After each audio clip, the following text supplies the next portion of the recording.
lagi dengan saya Meilan Mustika dari kelas 10 AKL 3. Di video ini saya mau membahas tugas PPKN tentang pelanggaran hak dan pengingkaran kewajiban. Kasus yang saya angkat adalah kasus yang terjadi di Puskesmas Tebing Tinggi Sumatera Utara yang sempat viral karena ada penolakan terhadap pasien BPJS. Sebelumnya saya minta izin untuk membahas kasus ini. Video ini saya buat untuk memenuhi tugas PPKN di kelas 10 tentang kasus pelanggaran hak dan pengingkaran kewajiban. Kasus yang saya bahas merupakan contoh nyata dari pemberitaan publik dan bersifat edukatif, bukan untuk menyudutkan pihak manapun.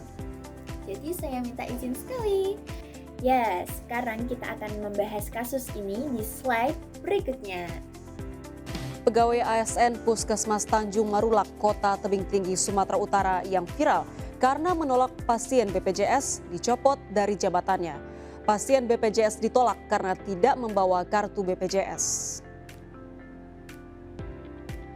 Kepala kau lah. Oh iya.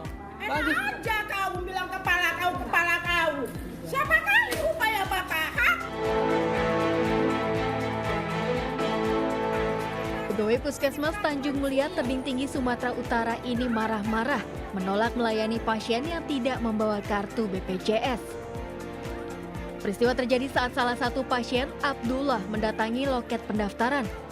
Namun pasien hanya membawa kartu tanda penduduk dan kartu kunjungan.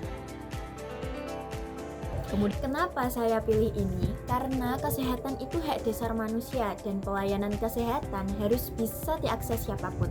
Tapi kalau terjadi penolakan, apalagi sampai tugas marah-marah, itu jelas jadi masalah. Yuk kita bahas dari awal sampai analisisnya. Jadi berdasarkan video yang saya lihat di YouTube, ada seorang warga yang datang ke puskesmas hanya membawa KTP dan kartu kunjungan tanpa membawa kartu BPJS yang fisiknya. Nah, sebenarnya sekarang BPJS sudah terhubung secara online. Jadi, kalau pasien lupa membawa kartu BPJS, mereka tetap bisa dilayani dengan memakai NIK atau KTP. Tapi apa yang terjadi? Petugas puskesmas justru menolak pasien itu.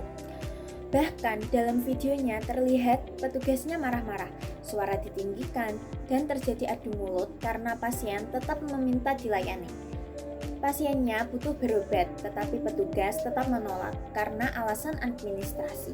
Situasi seperti ini bikin pasien makin terdesak dan jelas merusak cita pelayanan publik. Menurut saya, kejadian ini termasuk pelanggaran hak kesehatan. Peserta BPJS itu punya hak untuk mendapatkan pelayanan kesehatan tanpa harus terhambat masalah teknis seperti lupa bawa kartu. Identitas KTP itu sebenarnya sudah cukup buat verifikasi. Kedua, ini juga termasuk pengingkaran kewajiban dari petugas puskesmas. Tugas mereka adalah melayani masyarakat, bukan mempersulit, apalagi sampai marah-marah ke pasien yang datang dengan sopam untuk berobat. Dan di akhir video ada penjelasan dari PLT Kepala Dinas Kesehatan yang mengatakan puskesmas itu sudah terakreditasi. Biasanya di loket sudah tertera apa saja yang harus dibawa saat berobat. Jadi ini adalah miskomunikasi, kalau boleh saya bilang. Itu yang dibilang dari PLT Kepala Dinas Kesehatan. Menurut saya, pernyataan itu justru menunjukkan kalau masalah utama di kasus ini adalah kurangnya komunikasi dan edukasi, baik kepada petugas maupun kepada masyarakat. Kalau memang ada syarat-syarat tertentu, seharusnya petugas menjelaskan dengan baik, bukannya dengan marah-marah. Karena yang namanya pelayanan publik itu tidak cukup hanya mengandalkan tulisan di loket, tapi juga harus ada sikap ramah dan profesional. Dan kalau ini benar miskomunikasi, berarti sistem pelayanan puskesmas masih perlu dibenahi agar kejadian serupa tidak terulang. Kejadian seperti ini dampaknya besar. Yang pertama, pasien bisa trauma dan takut datang ke puskesmas lagi. Yang kedua, masyarakat jadi kehilangan kepercayaan pada layanan kesehatan. Yang ketiga, hak masyarakat untuk mendapatkan pelayanan cepat bisa terhambat. Kalau pelayanan kesehatan bermasalah, maka yang terancam bukan cuma hak, tapi juga keselamatan. Menurut saya, ada beberapa solusi supaya hal seperti ini tidak terulang lagi. Yang pertama, petugas puskesmas perlu diberikan pelatihan komunikasi dan pemahaman aturan BPJS.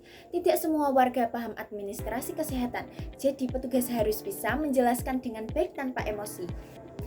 Yang kedua, aturan mengenai penggunaan NIK sebagai pengganti kartu BPJS perlu lebih disosialisasikan baik kepada masyarakat maupun petugas. Yang ketiga, pemerintah daerah dan dinas kesehatan harus memperketat pengawasan, terutama terhadap sikap dan prosedur pelayanan. Kalau ada petugas yang bersikap kasar atau menolak pelayanan tanpa alasan kuat, harus ada evaluasi. Keempat, masyarakat juga harus berani melapor kalau mengalami penolakan seperti ini. Laporan itu penting supaya pelayanan publik bisa diperbaiki.